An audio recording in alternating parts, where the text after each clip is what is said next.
Hello বন্ধুরা, সবাই কেমন আছো? আমি তোমাদেরকে খুব মিস করছিলাম। আবার চলে এসেছি একটা নতুন ব্লগ নিয়ে। আজকে ডেট হচ্ছে 11ই জুন। কালকে জামাই ষষ্ঠী। খুব সুন্দর সুন্দর ব্লগ, খুব সুন্দর সুন্দর ফ্যামিলি ব্লগ তোমাদের সাথে শেয়ার করব। অনেক দিন মাঝে ব্লগ দেওয়া হয়নি, কারণ হচ্ছে এই মেয়ের পড়াশোনা, আমার নিজের যে ব্র্যান্ডিংগুলো থাকে ওইগুলো নিয়ে এত ব্যস্ত হয়েছিলাম যে তোমাদের জন্য ভিডিও রেকর্ড করাই হয়নি। তারপরে দেখলাম যখন নিজের চ্যানেল নিজে দেখছি এত কমেন্টস, তোমরা এত ফেসবুকে কমেন্টস করছো, ইনস্টাতে। তা বললাম চলো ঠিক আছে, আস্তে আস্তে ব্লগিংয়ে নিজেকে কনভার্ট করা যাক, ব্লগিং স্টার্ট করা যাক। তো আজ থেকে ব্লগিং আবার স্টার্ট করছি। রোজ যে কোনো টাইমে, সকালবেলা বা বিকেলবেলাতে তোমরা আমার ভিডিও পেয়ে যাবে। কোনো ফিক্সড টাইম বলছি না, কারণ ফিক্সড টাইম খুব ডিফিকাল্ট হয়ে যাবে আমার জন্য। প্রচণ্ড পরিমাণে আমি ব্যস্ত থাকি পুরো দিন, মানে কি বলবো, ভয়ঙ্কর। কালকে রাতে ঘুমিয়েছি জানো, রাত 2টোর সময়। মেয়ে প্রজেক্ট ওই করছে, কিন্তু ওকে হেল্প তো করতে হয়, ওটাতে মানে হয়রান হয়ে যাচ্ছি। যাদের ছোট বেবি আছে তারা জানবে যে প্রজেক্ট কি ঝামেলার জিনিস। মানে একটা ছোট বাচ্চাকে হ্যান্ডেল করা, তাকে সব কিছু বোঝানো। এমনিও ক্লাস 6-এ পড়ে, খুব ছোট নয়, কিন্তু মানে পরশু দিনকে ওর বাবা আমি দুজনে মিলে রুল টানা, পিকচারগুলো চেটানো, লেখালেখি সব ওই করছে। রাত 2টোর সময় ওর বাবা আমার দিকে থেকে, বউয়াই আমার দিকে তাকিয়ে হাসছে, আমি ওর দিকে তাকিয়ে হাসছি। কি অবস্থা যে মানে রাত 2টো পর্যন্ত আমরা জেগে দুজনে এইসব মানে ওকে হেল্প করছি। ও 1টা পর্যন্ত লিখে ও শুয়ে গেছে। মেন কাজটা ওই করে, আর ফটো চেটানো যাতে ঠিকঠাক করে ওগুলো একটু হেল্প করে দিতে হয় ওকে। ফটো কাটিং, কাঁচি দিই না হাতে, যদি হাত ফাত কেটে ফেলে। মানে কি বলবো, এমন অবস্থা। কালকেও রাত 2টোয় শুয়েছি, পরশু রাত 2টোর সময় শুয়েছি। আর সকালবেলা ভোরবেলা উঠে যেতে হচ্ছে। সকালবেলা রোজ মানে কি হয়, একটা অভ্যেস আছে না সকালে ওঠা। 6টা-7টার সময় ঘুম ভেঙে যাচ্ছে, ওকে স্কুলের জন্য রেডি করা, স্কুল পাঠানো, তারপরে সেইভাবে ঘুম হয় না। কালকেও 4 ঘন্টা ঘুমিয়েছি, পরশু 4 ঘন্টা ঘুমিয়েছি। মানে যাচ্ছে তাই অবস্থা, মানে ডেইলি লাইফে যাচ্ছে তাই অবস্থা হয়ে আছে আমার। আর কি বলবো তোমাদেরকে। তো এই হচ্ছে ব্যাপার, এইরকম চলছে, ওই জন্য আর ব্লগিং শ্যুট করা হয় না। তো এবার ভাবলাম চলো, কালকে জামাই ষষ্ঠী আছে, তোমাদের সাথে কিছু ব্লগ শেয়ার করব। ব্লগ জানো তো মানে একটা মেমোরিজও হয় যে ধরো 10 বছর পরে যখন নিজেকে দেখবো তখন মনে হবে যে এরকম, আচ্ছা এরকম ছিলাম। তো এই হচ্ছে ব্যাপার। প্লাস হচ্ছে ধরো সব মানুষ তো সারা জীবন থাকে না। আমার তো ফ্যামিলি মেম্বার্স ধরে নাও 7-8 জন। তো 7-8 জনের মেমোরিজ 4খানা পুরোপুরি আমার সাথে আছে। প্লাস হচ্ছে মানে এইগুলোকে নিয়ে তারা কতদিন আমার সাথে থাকবে, তো সেগুলো বা আমি মানে মানুষের জীবন নিয়ে তো কিছু বলা যায় না, তো মেমোরিজগুলো তো থাকবে। তো সেই জন্য খুব ভালোভাবে চিন্তা ভাবনা করে ডিসাইড করলাম যে না, এবার থেকে আমি রেগুলারই ব্লগ দেওয়ার চেষ্টা করব, একটু হলেও তোমাদের সাথে শেয়ার করব। আর আমাদের বাড়িতে অত কিছু নেই কি প্রচণ্ড কনজারভেটিভ কোনো ভিডিও দেওয়া যাবে না, কোনো মানে এরকম কোনো ব্যাপার নেই। আমার হাজব্যান্ড একটু কনজারভেটিভ, কিন্তু ও ব্লগিং পছন্দ করে। ও নিজে ব্লগ বানাতে পছন্দ করে না, কিন্তু আমি যদি ব্লগিং করি তো যখন পুরনো ভিডিও দেখে তখন ওর মানে ও খুশি হয়, ভালো লাগে ওর। বাস এটাই। আর তো এখন বাজে দুপুরবেলা 1টা 5 বাজে, ঠিক আছে। ওর ঠাম্মি গেছে ওকে স্কুলে আনতে, অলিভিয়ার ঠাম্মি গেছে স্কুলে আনতে। আর আমি এখন এডিটিং করবো 5টা অবধি। আমার যে ব্র্যান্ডিংগুলো আছে ইনস্টাগ্রাম, ফেসবুক, ইউটিউবে, সেগুলো এডিট করব। বা মানে ভিডিও এডিটের টাইম আমার এটা দুপুর 1টা থেকে, মানে 1টার পর আমি একটু অ্যাক্টিভ হলাম, বুঝতে পারলে। মানে যেহেতু রাতে ঘুমটা ফ্রেশ হচ্ছে না, সেই জন্য সকালে যে উঠেছি না, মানে সারাক্ষণ এমনি করে মানে মানে বলে না আধমরা হয়ে থাকা, ওই আধমরা হয়ে থাকার মতো। ওতে তো কিছু করা যায় না ওই অবস্থায়। তারপরে এদিক ওদিক লটকালাম, এই ঘরে টুকটাক কাজ করে নিয়ে তারপরে এখন আমি স্নান টান করে একটু এনার্জি ফিরে পেয়েছি। এই যে চাটা খেলাম। আর সকালে তোমার ব্রেকফাস্ট করেছিলাম ডিম টোস্ট, আর চা বানালাম একটু আগে। চুলগুলো ভিজে, এসি ছাড়া থাকা যাচ্ছে না, এখন আমি এসি চালিয়েই বসে আছি। মানে ভয়ঙ্কর গরম, তাও তো আমাদের বাড়ি মানে দোতলা বলে ওপরে আরও মানে 5তলা পর্যন্ত, সেই জন্য একটা সুবিধা। নইলে মানে গরমে থাকা যায় না, বা যারা 5তলায় থাকে তাদের অবস্থা খুবই খারাপ। তো যাই হোক, ঠিক আছে। তো এখন আমি 5টা পর্যন্ত রিডিং করবো। মাঝখানে অলিকে হয়তো স্কুল থেকে আসবে, একসাথে খাওয়া এগুলো থাকবে। তো চলো ব্লগটা দেখতে থাকো। আমি এখন একটুখানি এডিট করি, আমি এই ফোনেই এডিট করি, 2টো ফোনে আমার সব ভিডিও আছে। আর এই ফোনগুলো তোমার বেশ ভালো হয়, মানে মেমোরিও ভালো। তো সেগুলোতে আমি এখন এডিট করে নিই, এডিট করে আবার তোমাদের সাথে একটু পরে দেখা হচ্ছে। স্কুল থেকে আসুক, তারপরে তোমাদের সাথে আবার দেখা করছি, ঠিক আছে। ওলে বাবালে, কি গরম! বাইরে গরম। বেঙ্গলি প্রজেক্টটা নিল। হ্যাঁ আজকে ফিজিক্স ম্যাম অ্যাবসেন্ট ছিল। আমি তো বললাম শুধু রাত 2টো পর্যন্ত জাগলে। ঠিক আছে দাও, 2টো না একটা সময় লোকটা বাসি বাজাতে আছে এই কি যেন। আর বায়োলজি নিয়ে নিল, বেঙ্গলি নিয়ে নিল, কম্পিউটার প্রজেক্ট দিয়ে দিল। ফেরত দিয়ে দিচ্ছে প্রজেক্টগুলো। হ্যাঁ আমি 1 মিনিট বসি। হ্যাঁ বসো, কিন্তু ঠান্ডা গরম লেগে যাবে না, তোমাদের ঠান্ডাও চানও করতে হবে না। এত গরম লাগছে কি বলবো। আচ্ছা বসো। একটু হিউমিডিটি যদি কম থাকতো না তাহলে যেটা হয়। একজন 2 মাস কোন সাবজেক্টের লেখা কমপ্লিট করেনি। কিসের জন্য? কি লেখা? ওরাল পরীক্ষার জন্য। একটাও সাবজেক্টের লেখা কমপ্লিট নেই, সব খাতা ফাঁকা ফাঁকা। মানে কি প্রজেক্ট? হ্যাঁ প্রজেক্ট না, প্রজেক্ট হয়ে গেছে সব খাতা, সেটা আমি জানি না ওর। কিন্তু দেখলাম যে কিছু কিছু প্রজেক্ট জমা দিচ্ছে, আবার কিছু কিছু প্রজেক্ট বলছে নেক্সট দিন। এবার ম্যামরা তো মার্কস ডিডাক্ট করবে। ম্যামদেরকে ও কি বলতো কপি চেকিং এর জন্যই দেয়নি, তাহলে আর ম্যাম বকবেই বা কি করে। এখন যখন দিচ্ছে তখন ম্যামরা দেখতে পেয়েছে 2 মাস ধরে ওই ছেলেটা করেনি। আর এখন করে নিয়েছে। পাগল নাকি, এখনো লেখাগুলো ঠিক করে লিখছে না। ম্যাথস কপি এনেছো? না, I forgot to bring. Biology chemistry copy এনেছো? I forgot to bring. সব ফরগট। মাত্র 3টে সাবজেক্টের কপি এনেছে। আর স্যার বলে গেল বারবার করবে, এত চাপ যে এই ক্লাসে কিছু পড়ে না। সব সময় কিন্তু ম্যামদের দোষ হয় না, ক্লাসে কিচ্ছু পড়ে না স্যার। মানে এত সাহস। একটু বুড়া রিক্সাওয়ালাকে ঠিক করেছি, যাওয়ার সময় বলে যায় এবং তুমি কোনো এসে নিতে যাও দেয় না তো, একটা সাইকেল হ্যান্ডেলে রিক্সা। থেকে এসে এমনি করে পড়ে আছে। যা, এই রুমে থাকলে ঠান্ডা গরম লেগে যাবে তো। কোথায়? আজকে কাটেনি তো? না কালকে রাত্রিবেলা কেটেছিল না।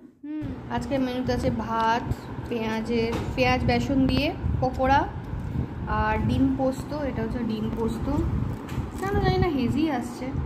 এনে লেবু আর ডাল, মুসুরির ডাল। আপনি দাও। আমি আর কিছু খাবো। ঠিক আছে, গরম কি বাপরে বাপ। তুমি স্নান টান করে এসো। হ্যাঁ, তো স্নান করবে। আজকে খুব লেট হয়ে গেল স্নান করতে পারছে না। এসে কিছুক্ষণ এই রুমটায় শুলো, যে রুমটা আমি এসি চালিয়ে রেখেছি। আর সত্যি পারা যাচ্ছে না, এত গরম না। তো ভাবছি কি, ওকে ওই বাবা আমি ট্রাইপডটাই আনতে ভুলে গেলাম, যেটা পুরো গল্প করি তোমাদের সাথে, মানে ফোনটা যেটা হোল্ড করবে ওটা আনতে ভুলে গেলাম। তো পারছে না এই ইয়েতে না। এবারে সকালে স্নান করে নেওয়াটা বেটার হবে। মামু আস্তে আস্তে সকালে স্নান করার অভ্যেস করো, বুঝলে? হ্যাঁ, 6টার তাড়াতাড়ি শুতে হবে। পেঁয়াজিও একটা খাবে না।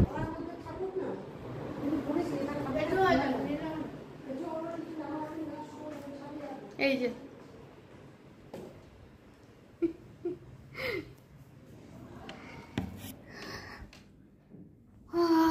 খেয়ে পরে মনে হয় একটু শুই।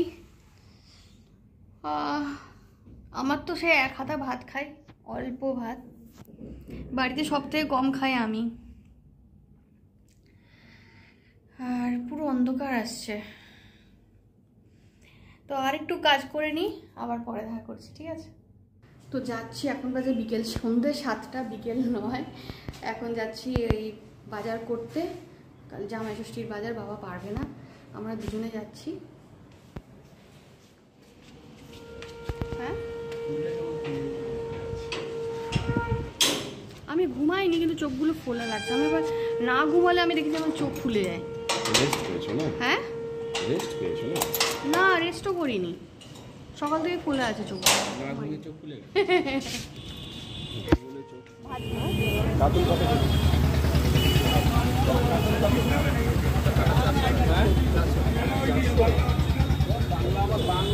দেখো না, আরে না কোনটা থেকে নিতে, এই পিস থেকে না ওই পিস থেকে? তুমি বলো, আমি কি করে বুঝবো কোনটা? গোল পিস ভাজা দেবে সবাইকে? ঠিক হবে তো, পিসটা এখান থেকেই দেন। স্পেশালি তোমরা দুজন।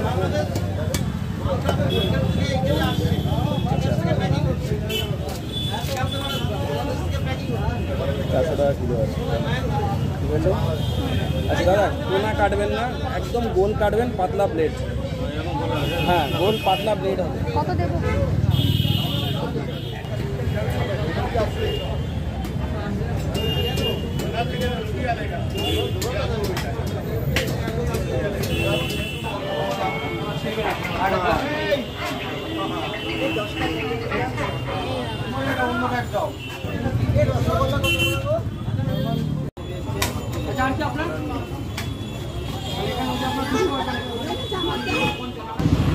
আমরা এখন ফেসে আছি জ্যামে। বাজার হয়ে গেছে প্রচণ্ড, এইদিকে সামনে গাড়ি পেছনে গাড়ি যাচ্ছে, তাই অবস্থা। সব জামাইগুলো জামাই ষষ্ঠীর আগের দিন এসে ভিড় করে দিয়েছে গো।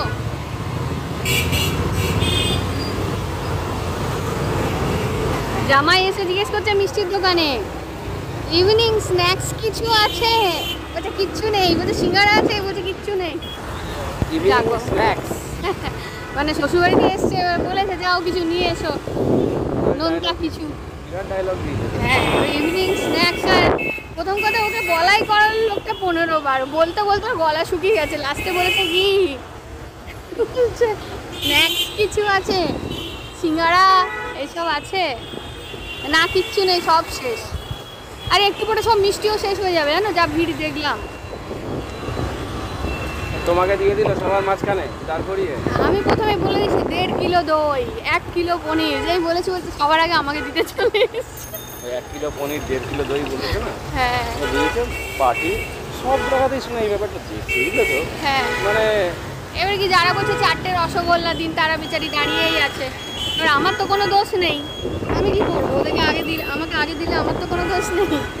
না, সেই তোমাকে কিছু বলতে তুমি বলতে পারো, দেখুন আমাকে আগে দিলে তো আমার কিছু করার নেই। না, আমি তো আর বলিনি আমাকে আগে দিতে। আমাকে বলতে কী লাগবে বলে দিলাম, দেখলাম আমাকে আগে দিয়ে দিল, তো আমি কি করব? এখন যাব আমরা চা খাবো একটুখানি। বরকে বললাম একটু এগরোল খাওয়াও। আগে খেলাম আইসক্রিম, ওই আমুলের চকলেট আইসক্রিম আর ডাব আইসক্রিম। বর ডাব আইসক্রিম একটুখানি শেয়ার করলো আমার সাথে, সেই একটুখানি মুখে লাগিয়ে। আর আমার চকলেট আইসক্রিমটা আমি ওই বিল পেমেন্ট করতে গেলাম যখন, দেখলাম অর্ধেক হয়ে গেছে। বলো, দেখলাম আমার চকলেট আইসক্রিম অর্ধেক করে দিয়েছো তুমি।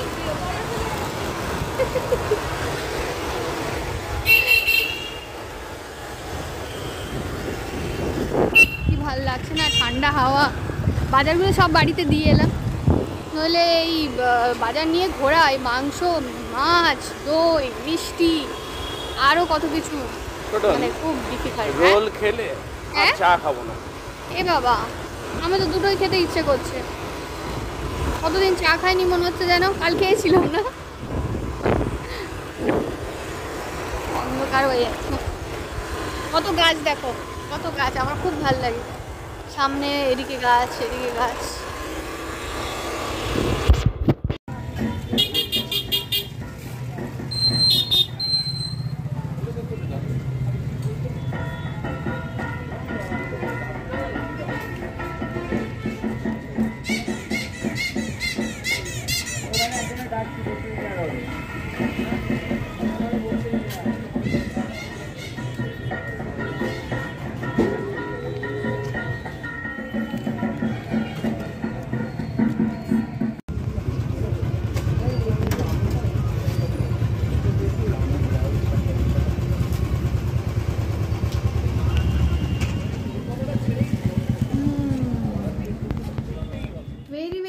মর্নিং বন্ধুরা, আজকে হচ্ছে 12 তারিখ আর 12ই জুন সকালবেলা। এখন 9:30 বাজে।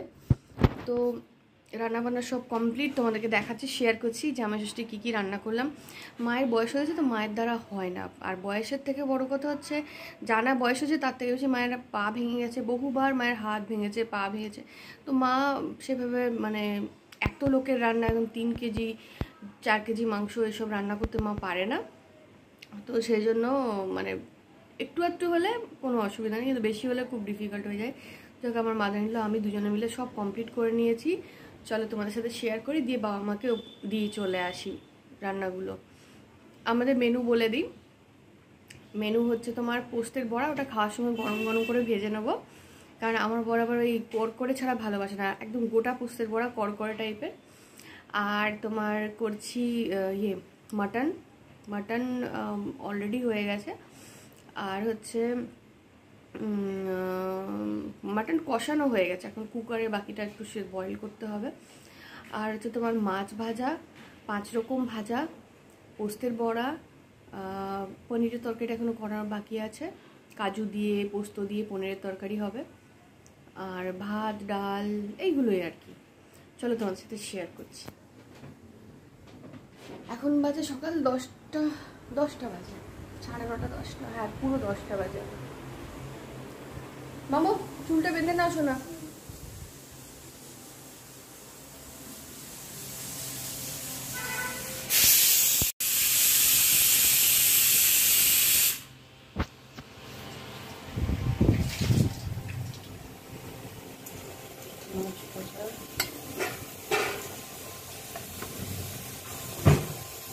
কালকে যা বড় বড় মাছ ছিল গো বাজারে, বাপরে বাপ। ভেন্ডি ভাজা, আলু ভাজা, কুমড়ো ভাজা, বেগুন ভাজা।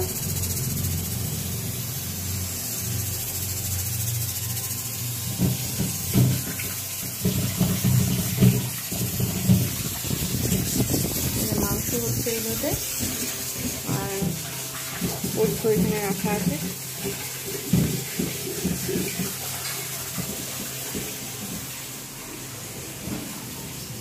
একটু ভগবানের দর্শন করিয়ে দিই।